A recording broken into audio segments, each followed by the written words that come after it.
राष्ट्रवादी पसमानदा मुस्लिम राष्ट्रीय मंच ने वक्फ बोर्ड के नए फरमान का स्वागत किया। खबर है उत्तर प्रदेश के मुजफ्फरनगर से, जहां राष्ट्रीय राष्ट्रमानदा मुस्लिम राष्ट्रीय मंच ने वक्फ बोर्ड के नए फरमान का स्वागत किया है, लेकिन साथ ही वक्फ बोर्ड पर मुस्लिम समाज के साथ सौतेला व्यवहार करने का आरोप लगाया है। मंच के राष्ट्रीय अध्यक्ष ने कहा कि वक्फ बोर्ड केवल नाम का रह गया है और मुस्लिम समाज में पसमानदा मुस्लिम को कोई भी फायदा नहीं मिल रहा है। उन्होंने वक्फ बोर्ड पर मुस्लिमों की तरक्की में बाधा बनने का आरोप भी लगाया है। जी, आपका परिचय।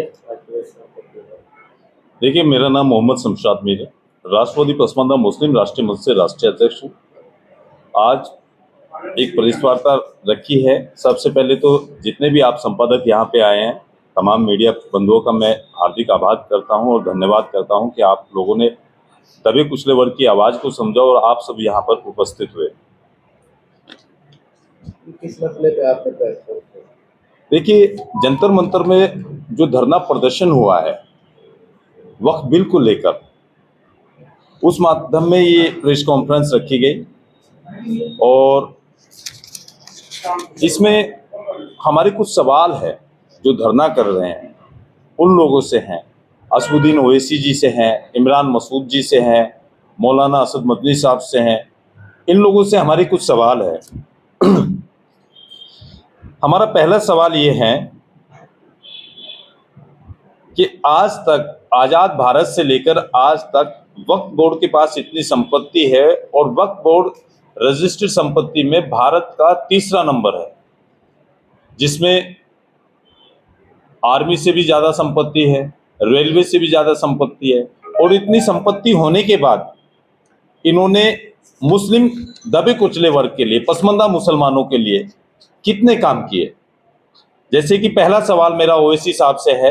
ओवैसी साहब पसमानदा मुसलमानों को जोकर कहते हैं, जिन लोगों के बच्चों को भड़काकर जो है उनको लड़वाने का काम करते हैं। आज वे पार्लियामेंट में रहते हैं और दीन इस्लाम की बात करते हैं और वो उस वर्ग का मजाक उड़ा रहे हैं जो 85% है और पसमानदा मुसलमान ही भारत की आज़ादी में योगदान रहा।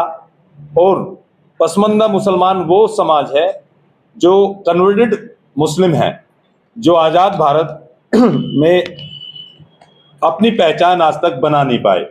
जैसे नाई है, धोबी है, तेली है, अंसारी है, सक्का है,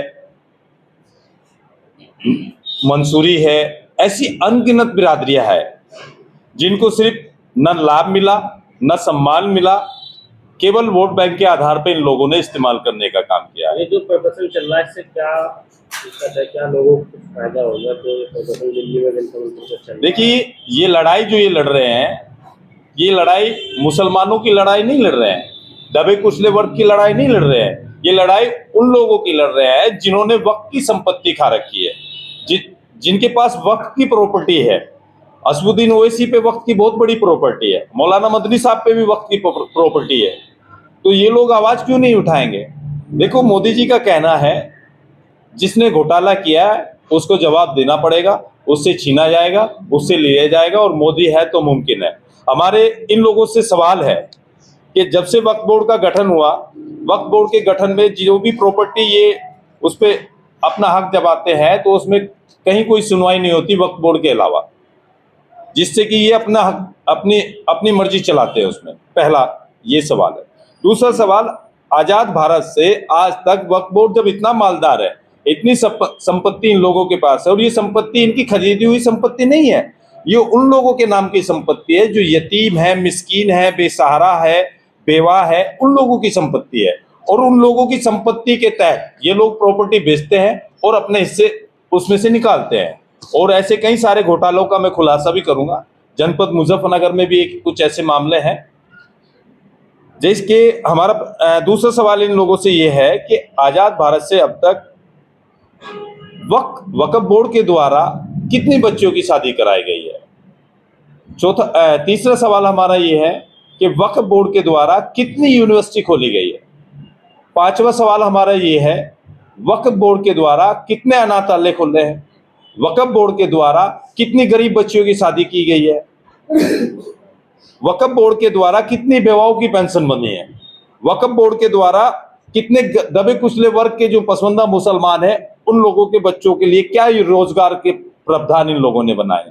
ये इन लोगों से हमारे सवाल है। ये नया वक्फ बिल है, उसके समर्थन में है।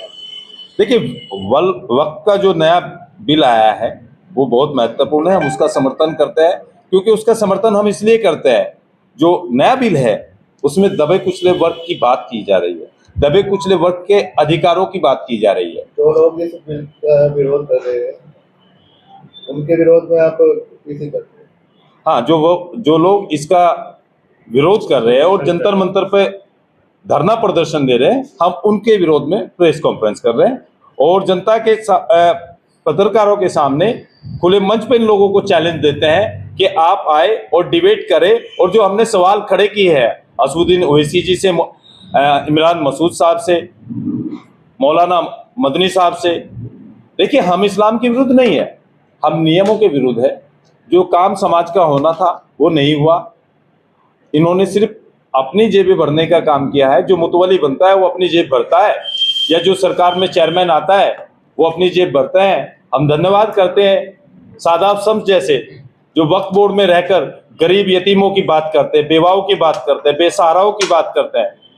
आज तक भारतीय जनता पार्टी की सरकार ही एक ऐसी सरकार आई है जिसमें आज फ्री राशन है, सब लोग खा रहे हैं, कच्चे जो घर थे उनको पक्के बनाए जा रहे हैं, यानी राशन पानी हर चीज की सुविधा इस सरकार में दी जा रही है। जो गरीब वर्ग है उसको सीधा लाभ मिले, और हम यही चाहते हैं कि जो वक्त की प्रॉपर्टी है इसमें गरीब को सीधा लाभ मिले, इसमें महिलाओं को भी लाभ मिले, क्योंकि आज तक वक्फ बिल में जो है महिलाओं का कहीं जिक्र ही नहीं हुआ है।